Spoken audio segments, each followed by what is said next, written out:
সেটি হচ্ছে সংস্কার এবং একটি গ্রহণযোগ্য নির্বাচন।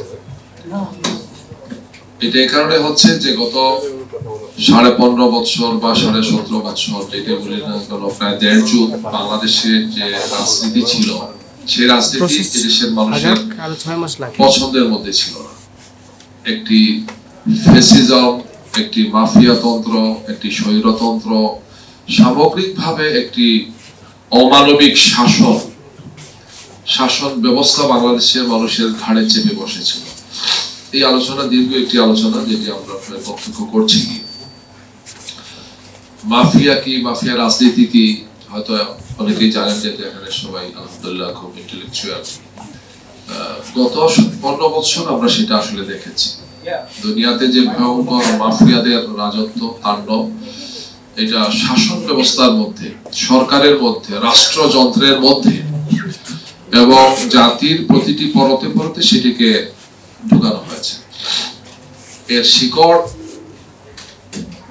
চলে গেছে, মানে উৎপাট করা হয়েছে, উৎপাটন করা হয়েছে 5 আগস্ট, কিন্তু তার সমস্ত ব্যবস্থাপনাগুলো আমাদের রন্ধ্রে রন্ধ্রে রয়ে গেছে।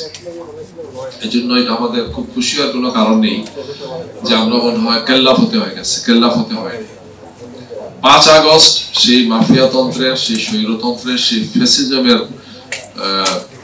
শিকড় উৎপাটিত হয়েছে, কিন্তু তার ডালপালা এখনো আছে। এই যে কথাগুলো আমরা শুনছি, যে খুব বেদনা আমাদের, যে আজকে তারা পারছেন না, করছেন না, কেন এগুলো করছেন, মানুষের মধ্যে এই যে আকাঙ্ক্ষা, এই যে প্রত্যাশা, সেটা কিছুটা ধূসর হয়ে আসছে, কিছুটা বেদনা আমরা দেখতে পাচ্ছি মানুষের মধ্যে। এই কারণেই তারা পারছেন না, আসলে কেউ এটি পারবেন না, খুবই কঠিন, অসম্ভব একটি কাজ। কারণ ক্ষতিটা এত ভয়াবহ মাত্রায়, এত ব্যাপক মাত্রায় হয়েছে, যেটা তারা জানতেন যে তাদের অবর্তমানে এই দেশকে পরিচালনা করতে পারবে।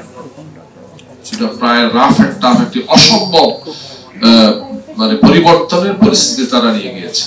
কারণ আমাদের প্রত্যাশা 15 বছরের এই পরিবর্তনটা আমরা 3 মাসে চাই, আমরা 5 মাসে চাই, 5 মাসে চাই, বা আমরা 6 মাসের মধ্যে চাচ্ছি। প্রত্যাশা আমাদের থাকবে, এটা জনগণের প্রত্যাশা, কিন্তু এই প্রত্যাশা পূরণটা আসলে একটি অসম্ভব বিষয়। আমি আমার অবস্থান থেকে এটাকে মনে করি, এবং এই কথাটি আমাদের বিদগ্ধ ব্যক্তিত্বরা, রাজনৈতিক নেতৃবৃন্দ, চিন্তাশীলরা এটা বলেছেন যে দেশকে যে ভয়ঙ্কর ক্ষতির মধ্যে ফেলে দেওয়া হয়েছে, নিয়ে যাওয়া হয়েছে, সেটি খুব সহজে এটা পরিবর্তন হবে। এবং তারা জানতেন যে তাদের অবর্তমানে কেউ এটি চালাতে পারবে না। ঘুরে ফিরে মানুষ বলবে যে অমুকরাই তো ভালো ছিলেন, যেটা এখন কিছু কিছু করে বাতাসে ভাসছে, এরাই তো ভালো ছিলেন। এরা ভালোর দিকে ডিপেন্ড না, দেওয়া যাবে না, এই পরিস্থিতিতে দেশকে তারা এনেছেন। যতদিন পারেন তারা থাকতেন। আল্লাহ সুবহানাহু ওয়া তাআলা এই দেশের জনগণ, আমাদের ছাত্র এবং যুব সমাজ, আমাদের অবশ্যই মুক্তিযোদ্ধা সহ হাজার হাজার ভাই বোনদের রক্ত কুরবানির বিনিময়ে আমরা একটা নতুন বাংলাদেশ পেয়েছি। এই বাংলাদেশ থেকে এখন আমাদেরকে কিভাবে এই মাফিয়াতন্ত্রের রাজনীতি, এই স্বৈরতন্ত্রের রাজনীতি মুক্ত হয় একটি গণতান্ত্রিক বাংলাদেশ, একটি মানবিক বাংলাদেশ, একটি সবার বাংলাদেশ করব, সেটার জন্য আসলে খুব ভালো প্রস্তুতি আমাদেরকে নিতে হবে, যথেষ্ট চিন্তা ভাবনা করতে হবে। এবং আমরা যারা বিভিন্ন পর্যায়ে আছি, দায়িত্বশীল ব্যক্তিরা আছি, আমাদের প্রত্যেকেরই এখানে অংশগ্রহণ করা উচিত। এখন যে কথাগুলো আসছে, আমাদের যারা এখন ইন্টারিম গভর্নমেন্টে আছেন, আমি তাদেরকে দোষারোপ করছি এই কারণেই যে ক্ষতিটা এত বেশি হয়েছে, যে সেটাকে পোষানো তাদের দ্বারা প্রায় অসম্ভব।